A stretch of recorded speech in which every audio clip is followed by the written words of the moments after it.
¿Qué son los derechos económicos, sociales y culturales? Los derechos económicos, sociales y culturales son los derechos humanos relacionados con el lugar de trabajo, la seguridad social, la vida en familia, la participación en la vida cultural y el acceso a la vivienda, la alimentación, el agua, la atención de la salud y la educación. Pero bueno, antes de seguir con el fondo de los derechos económicos, sociales y culturales, primero conozcamos un poco de historia al respecto. Los derechos económicos, sociales y culturales datan de que las primeras luchas sociales por la dignidad humana quedaron plasmadas en la Declaración Universal de los Derechos Humanos en 1948. La declaración es el documento más importante de los derechos humanos, porque en él quedaron consagrados todos los derechos, en una perspectiva de integralidad, es decir, todos los derechos son igual de importantes, se interrelacionan y complementan.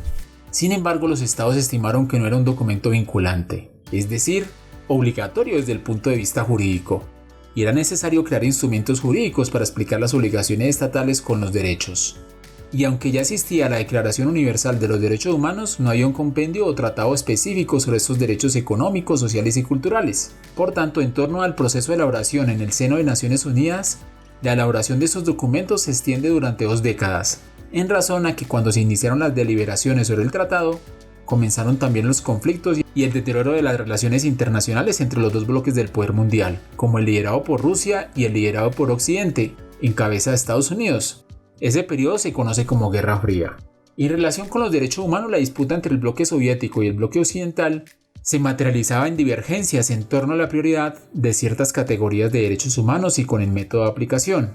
Los estados socialistas, liderados por Rusia, le apostaban a la causa de los derechos económicos, sociales y culturales, pues los vinculaban con los ideales de la sociedad socialista o aquellas doctrinas imprimidas por Marx. Los estados occidentales, por su parte, insistían en dar prioridad a los derechos civiles y políticos, debido a que los estimaban como aspectos esenciales en la libertad y la democracia. En fin, la Guerra Fría influyó significativamente en la imposibilidad de adoptar un tratado único que abarcara todos los derechos, tanto los derechos civiles y políticos como los sociales y culturales. Por lo tanto, hubo así 2 pactos, uno sobre derechos económicos, sociales y culturales y otro sobre derechos civiles y políticos. La elaboración de estos documentos entonces se extendió hasta 1966, fecha en la que Naciones Unidas adoptó el Pacto Internacional de Derechos Civiles y Políticos y el Pacto Internacional de Derechos Económicos, Sociales y Culturales.